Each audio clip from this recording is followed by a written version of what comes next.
Hello, my name is Giles Brandreth, and I'm proud to be an ambassador of the Royal Humane Society, which, as you may know, was founded 250 years ago now. And what it's been doing in its time is basically recognizing ordinary people doing extraordinary things. And I want to tell you one of the stories that come from the history of the Society, and I'm reading it off my computer here. It's remarkable. It's a story from 1837, long before there were computers. That was the year that Queen Victoria became Queen, the beginning of her reign that lasted, I think, 63 years, until our late Queen, the longest reign in our history. Anyway, this is a story from the archive of that year, from the Royal Humane Society.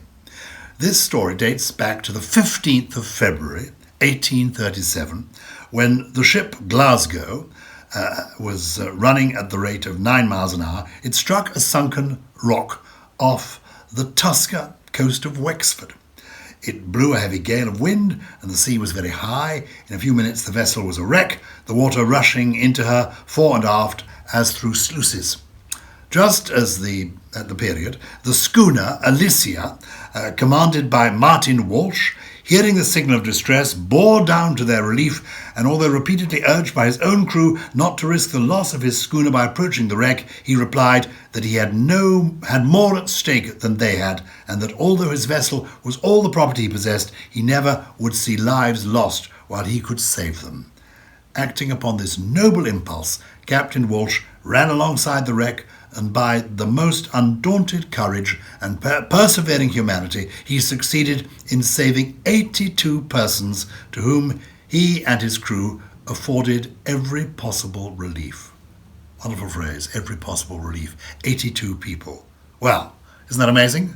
So before I leave you, I hope inspired by that story, on behalf of the Society, I'm asking for your help, because the Society is a small charity, completely dependent on donations from people like you and me to continue their great work. So if you can, please consider going to the website. It's a new, improved website, and making a donation. Or better still, this is the 250th year, you could become a governor of the Society for just £100. And in return, you then receive an invitation to the celebration service, which will be at St. Paul's Cathedral. That will be quite an event. And an invitation to the annual General Court of the Royal Humane Society when you meet the awardees, which again is very, very special, as well as other events throughout the year. And you also get a personalised certificate confirming the same. Sounds like a pretty good deal to me. So, look, whether you can support or not, please do take a look at the website. And it is remarkable. For 250 years, the Society has been saluting, recognising the humane achievements of real people. So thank you for listening, and I hope you can help.